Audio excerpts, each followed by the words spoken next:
Welcome back to the Roadside Rescue YouTube channel. I'm Ernest, and on this episode, I've got a new project. This is a 1978 Honda CB750K. I've wanted one of these bikes for over 10 years. This has always been my dream bike, and for the last several years, I've just been keeping an eye out on the down low. See if I can find one of these sort of in project mode come up, something that would be a mechanic special, and the last month I found one about 8 hours away that was just exactly what I was looking for. Technically it's had two previous owners, but the only person who's ever rode it was the original buyer.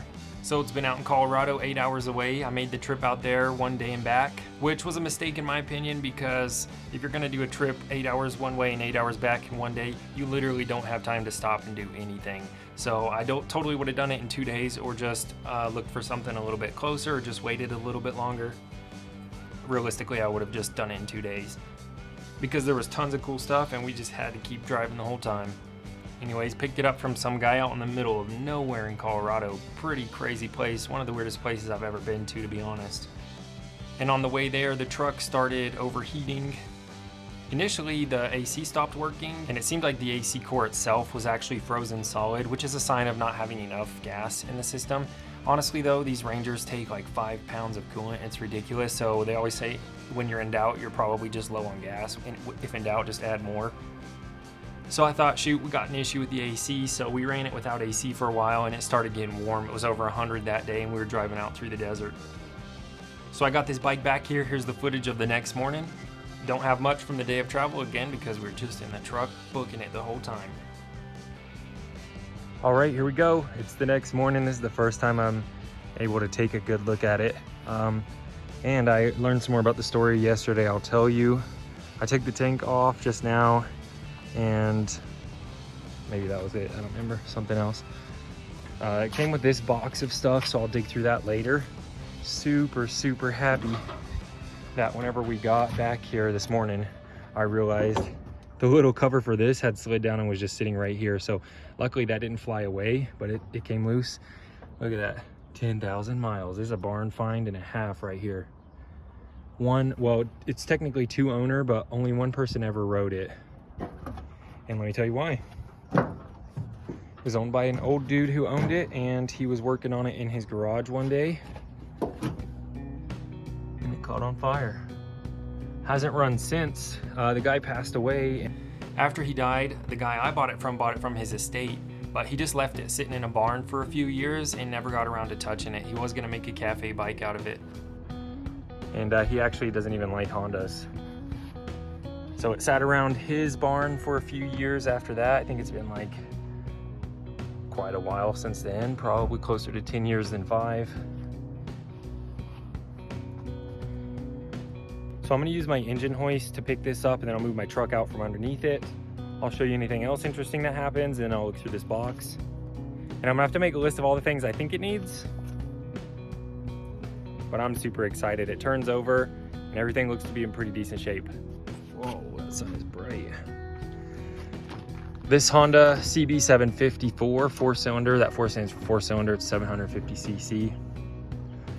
This is my favorite year, 1978, that's known as the K8 model. And this is the last year that Honda put a Kickstarter on their motorcycles. It also has an electric start as well. And that's just something that I love. I can kickstart it if I want to, probably has something to do with the first truck I ever owned. I did a rebuild, and I think I didn't clearance the piston rings, so it would lock up whenever it got warm, and it wouldn't start if it was warm, so I had to roll start it everywhere I went after I drove there. After doing something like that for a few years, I think having some sort of Kickstarter built in was just something that I always liked. Just a bunch of stuff disconnected, doesn't even have a chain, rear brakes disconnected, so I'll be tearing this whole thing apart and kind of resto modding it. That's my plan. I don't want to do like a complete restoration, more of a resto mod. If something's just kind of out of place, then I'd rather upgrade it than replace it with something OEM, probably from half the parts here.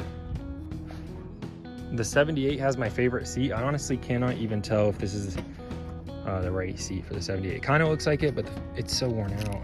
I think I can reuse the foam though. It honestly looks like it's in decent shape, and I should be able to kind of carve out and glue some new foam there and shape that. Any super weird spots like that, we'll have to see.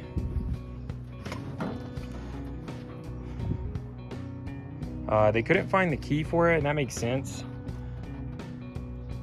The guy said he thought he had a key, but they never even unlocked the seat here, so I'm guessing they probably don't. I should be able to buy a set of keys that'll fit this.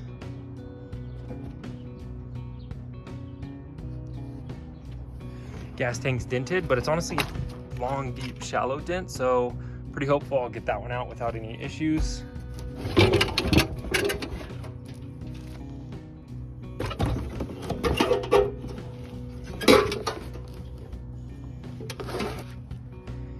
And then on this side of the fuel tank here, again, you can see where that fire got a hold of it.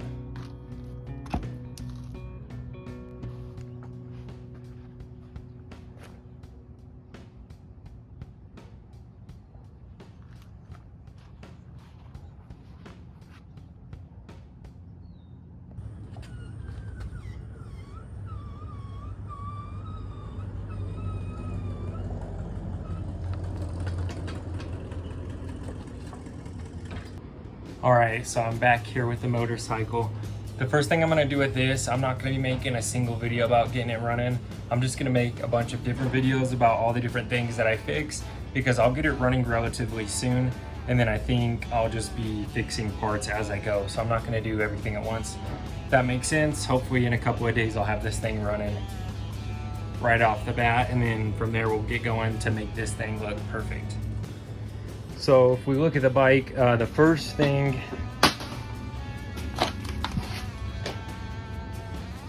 so if we come back here, the first thing that I want to do to this, or like really need to do to this, is get a key to get it running. I can't even open the fuel tank, so I won't even be able to fill it up or anything without that key. The seat's been picked up, but that's just because the bolts were undone. You know, the little nuts were taken off these studs here, not because the lock itself actually opened. There's no number on these locks. If you can find a number, then you can just get a key. What I'm gonna do today though is take this little ignition key core out. It's held on by 2 bolts right there. That's why it's kind of raised up right there and right there. I'll show you, but we're gonna have to take a few things off to get to that. But once I do that, then I'll be able to get this thing running, in the sense that if I don't have a key for it, I'm not gonna be able to do much about that. I could hotwire it, but I'm not gonna do that. And at the same time, that'll let me open up the gas tank so I can inspect that, clean it up if it needs to be cleaned, and probably get that dent out at the same time, maybe even buffed up and repainted. Right here, it's pretty obvious where the carb fire burned up around this edge here and discolored the paint. So I think repainting it would be just fine, because we got all this clear coat coming off as well. And you can see the burnt wiring harness right there. Not too bad, it was put out quickly, but enough to make this thing not run again. I believe they make like upgrade kits for the wiring and stuff on this, but as you can see,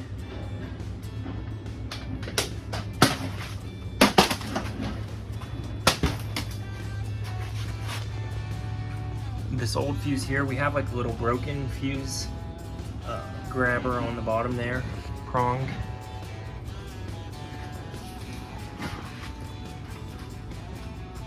And the main goal of today is gonna be to get that key, and there's this box right here. I'll look through that as well and see what all we have, because I haven't looked through that box all the way. So maybe even take the carbs off and order a carb rebuild kit and some stuff like that. We'll know by the end of the day, and that'll be step 1 to getting this bad boy back up and running. Okay, so if we come here and we're looking at the key, the first thing I need to do, I think, is get this light out of the way. The bike's fallen over a couple of times. I can tell that it hasn't really been dropped at any sort of speed. Right there's the most amount of scratching. So it looks like it's just been tipped over to me, especially because this is only just bent. The handlebars are bent too, like it's been knocked over. And then we have this little cover dented.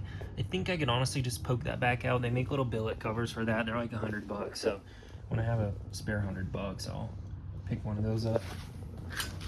But it might work with the crushed cover. So when that was knocked over, the reason I mentioned that is because the front headlight itself got a little bent, so I'm probably going to replace that with just some aftermarket, since I'm realistically just resto modding this bike. So when I take that off now, I need to take that off to get to that little bolt right there and take that key core out. The light is held on by this bracket right here. It doesn't look like this bracket's held on super sturdily, so I think I might have to remove that, but it's obviously like tack welded or spot welded into place. So let me know if there's any tricks to doing that. I will be tackling that probably in an upcoming video. Choke cable, pretty messed up. Everything's pretty messed up. I'm probably gonna upgrade out all the levers and switches too. So first things first, let's take the light off and let's get that key core out. I'm not sure where the high-low switch for this light is. I know in like a lot of the aftermarket ones, they just have switches on the light, but, oh, actually, there it is. That's why the aftermarket ones would do that. So anyways, I'll make sure to be careful with the wiring for this in that case.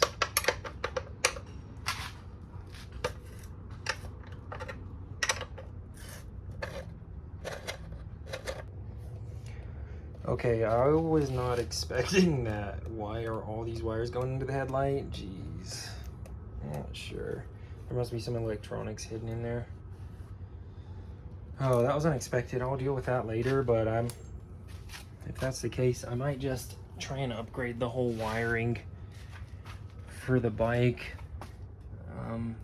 Obviously, there's quite a few issues with it.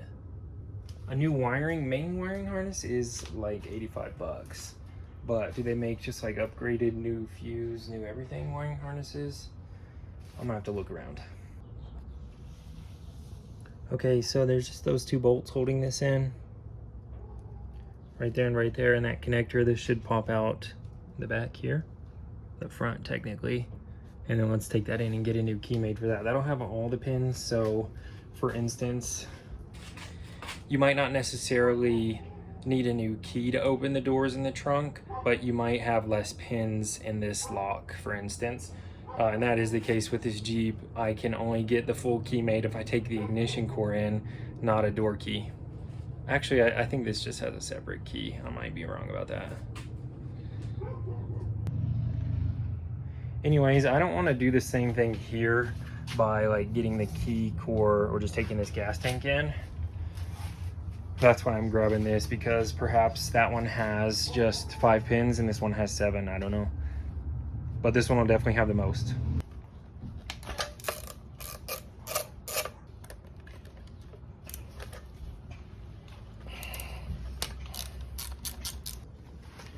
All right, got both those bolts out of there, and this will obviously just wiggle out the front, and then we can unplug her. Take this in. Any locksmith shop's gonna have a tool that will be able to read the pins inside here and make a key accordingly.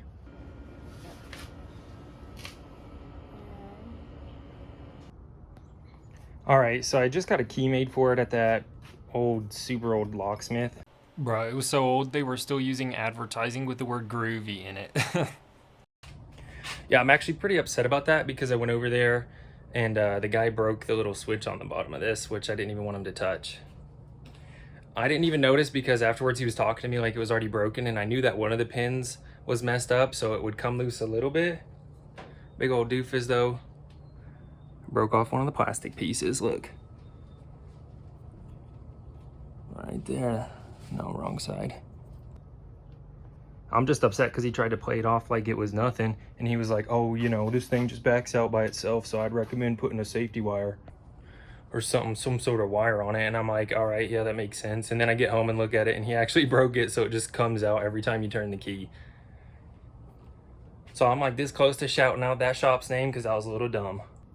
The thing is, I was already thinking about getting a new one of those because one of them was messed up, but it wasn't broken. It was this one right here, and you can see it's just been flattened, and so it would come out a little bit by itself. But it wasn't coming loose every time the key was turned. Anyways, I've got the key now. It turns the cylinders, that's nice. I should be able to then get the seat lock open, which somebody let me know down in the comments why they call it a helmet lock instead of a seat lock. And it should open this. Bingo. First time I've seen under there.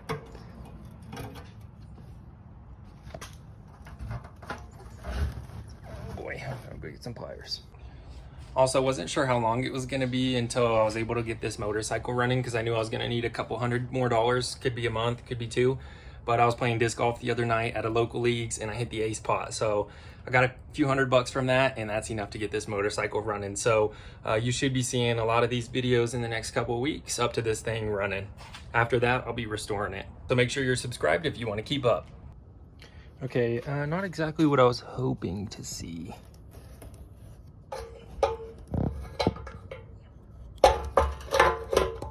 Like, it's a little wet in there.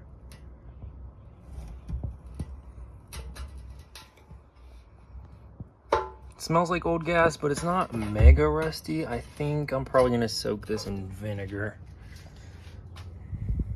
Or I could just set up a tub for electrolysis, but I think the vinegar will clean up more of that old gas in there that the electrolysis doesn't really get. The electrolysis kind of just murders the rust and doesn't focus so much on the gunk left behind. So I think vinegar will do better at that. So that just brings me to the next thing I want to address, is taking the dents out of those fuel tanks. That'll probably be a different video. For the end of this one, let's go ahead and go through this box and see everything that I have. That way I have a final list of everything I'm gonna need.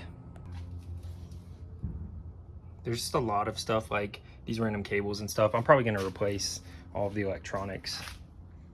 Not that there's much, but I'm hoping to just get an upgrade kit. So with that, a carb rebuild kit and a fuel tank, I think we can get this thing running. Probably the front. Yeah, that's why it's off. Whenever she took a fall. Okay, bent the fender. Good to know. Okay, nice original airbox. Looks like nothing's wrong with that. Rear fender in? Yeah. With our cool old classic light. OE wiring still attached. And Dead Spider comes free with it. And that is how that rear fender will line up.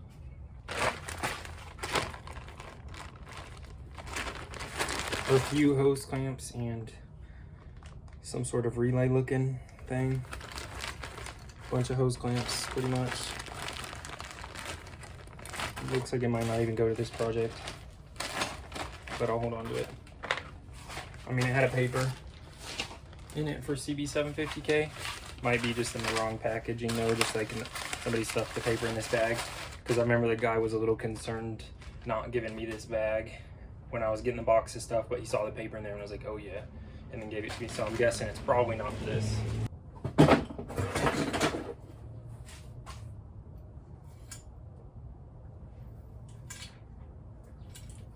All right, sissy bar. It's not even a sissy bar, it's just a grab bar that's been re-welded, so I'll probably find a new one of these also. And there you go. That's how bad those welds looked.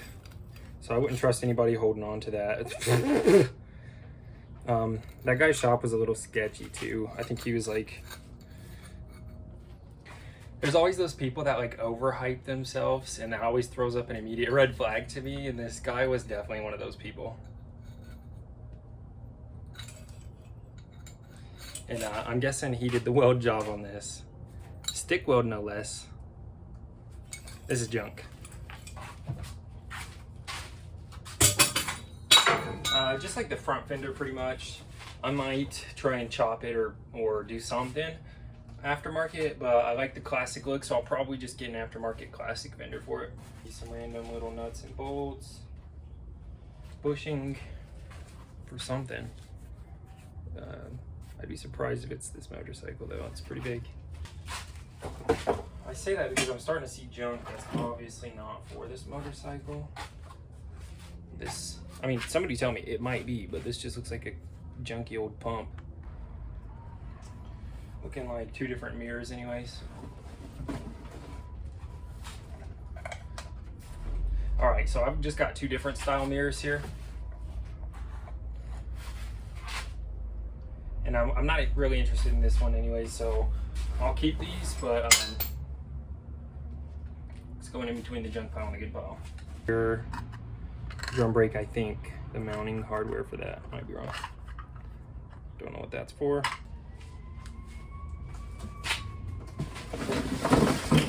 Alright, that's pretty much it, guys. Some other random junk I'm pretty sure doesn't belong to this bike. That might. These obviously fit. Little chrome cover for seat or whatever. And some reflectors. See? Couple of usable things that I couldn't see on the bike, but I figured I'd probably have to buy about half the things I couldn't see on the bike, and that's pretty much exactly right. If I got lucky, everything would have been in perfect shape, but I knew this bike had been dropped, so I wasn't expecting that. Anyways, that's video 1 of the 𝐕𝐵750K 1978. If you like this bike, make sure you're subscribed. Let me know what you think down in the comments, and I'll see you on episode 2 of getting this thing diagnosed and running. Until then, check out this video. See you on the next episode.